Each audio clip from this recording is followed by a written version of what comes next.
کہ جب حکم آ جائے تو پھر حکم ماننا ہے، ادب. اور اس بات پہ ہمارے طالب علم بڑے پکے ہیں. مرید آج کل کے اس مسئلے میں بڑے کہتے ہیں صاحب نے خود کہا ہے کہ خیر صلاح ہے. انہوں نے خود کئی دفعہ کہا ہے جی تسی بڑے سیانے ہو، تانوں مطلب دی گل دی سمجھ جلدی لگتی ہے. انہوں نے خود کہا ہے کہ ٹائم ہو تو آیا کرو. یہ کب انہوں نے کہا ہے کہ مجبوری ہے روز ہی آنا؟ یہ انہوں نے کب کہا؟ ان کو بھی تو پتہ ہے نا مجبور ہے. تو آپ کو بھی تو پتہ ہے نا کہ ان کا آپ سے پیار ہے. آپ اس پر بھی تو تھوڑا غور کریں نا. لیکن ہم مرضی کا کوئی ایک آدھ فکرہ نا، مرضی کا. وہ ایک طالب علم یہاں سے گیا تو میرا دل نہیں تھا جائے، تو وہ کہنے لگا جی مجھے حضرت صاحب نے خود کہا ہے، حضرت صاحب نے خود کہا. میں پوچھ کے آیا ہوں. تو جو ہمارے کچھ سنگی تھے بیچ میں پیار والے، وہ کہنے لگے آندہ میں پوچھ کے آیا. میں کیا آندہ وہ بھی ٹھیک ہی ہے. تو انہوں نے آخیا سی میں جاواں تو میں انہوں کی آندہ. میری بات کی سمجھ آئی ہے نا جی. جب ارادہ ہوا تو پھر ابے کو منا کے بھی آ گئے.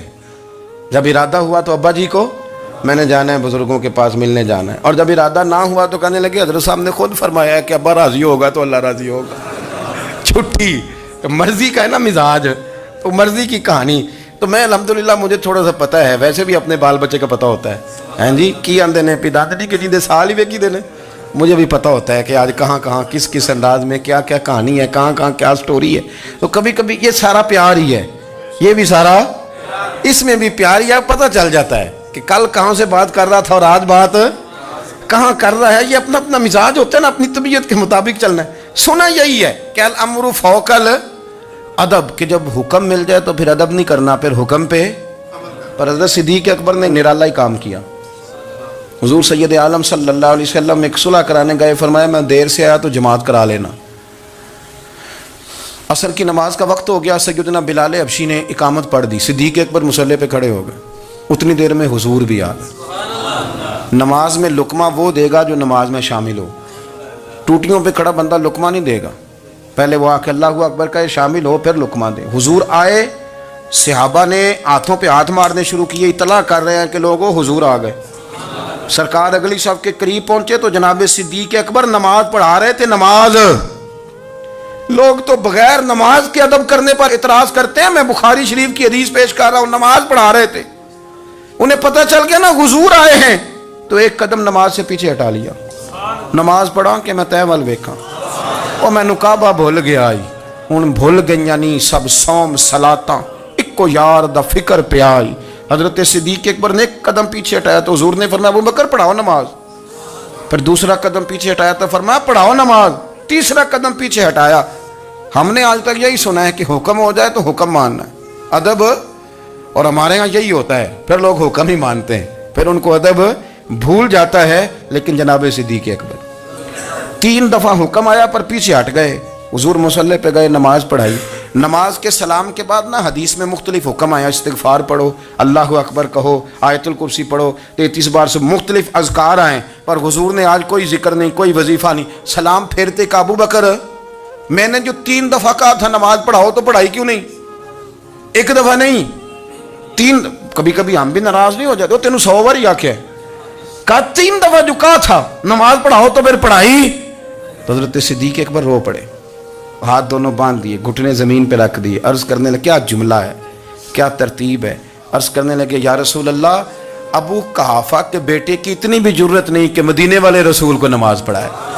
میں اتنا بھی جرت مند نہیں ہو گیا حضور، میں کیسے آپ کے آگے کھڑا رہتا اور آپ میری، یعنی این نماز کی حالت میں، این حالت نماز میں بھی ادب. نماز پڑھا کہ میں تین وال ویکھاں. ان کعبہ بھول گیا، میں نے بھول گئی نہیں سب صوم صلاتاں، اکو یار دا فکر پہ آئی. دوستو حضرت ابو بکر صدیق رضی اللہ تعالیٰ عنہ کا عشق، ان کا پریم، ان کا پیار، ان کی باتیں.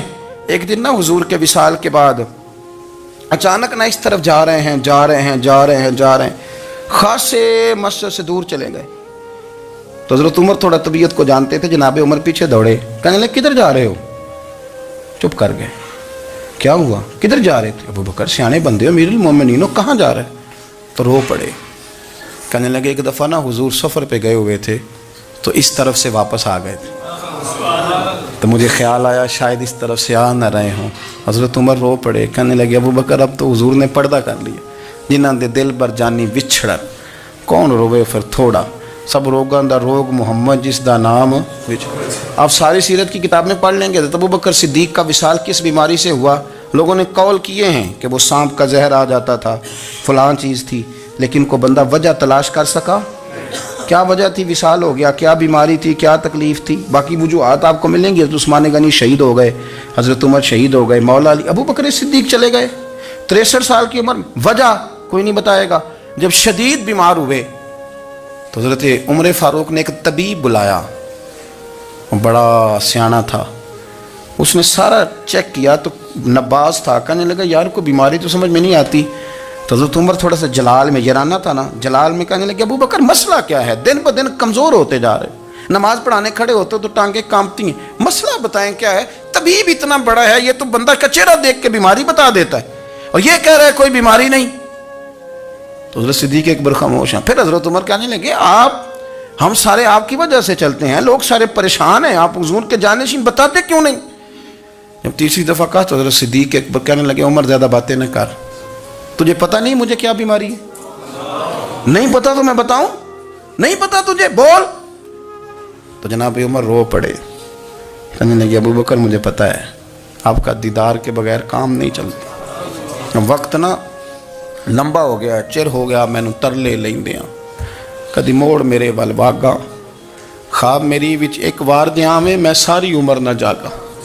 مجھے پتہ ہے آپ کے مرض کا، پر ابو بکر امت کو ضرورت بھی تو ہے نا. تو حضرت صدیق اکبر کہنے لگے بس ہو گئی ہے، اب میری وصیت یاد رکھنا، جب میں دنیا سے جاؤں تو اٹھا کے میرا جنازہ قبر رسول پہ لے جانا، اور پہلے پوچھ لینا کہ ابو بکر حاضر ہے، اجازت ہو تو مجھے دفن کر دینا، ورنہ جنت البقیع میں. تو لوگ کہتے ہیں ابھی جنازہ ہی رکھا ہی تھا کہ دروازہ اندر سے خود بخود کھل گیا، اور آواز آئی اب دیر نہ کرو، محبوب کو محبوب کے ساتھ ملا دو. پانی پر نہ سہیلیاں رنگا رنگ کڑے، اسی پریا اس دا جانی جس دا. میں نے شروع میں ایک بات کی تھی کہ اپنی خواہشات کو نا حضور کا غلام بنا دیں، سوچیں سمجھیں کہیں وہ لفظ جو مدینے والے رسول کو پسند ہیں، پھر دیکھنا مسلمان ہونے کا مزہ آئے گا، پھر ذائقہ نصیب ہوگا. اللہ ان کے درجات بلند فرمائے. آخر دعوانا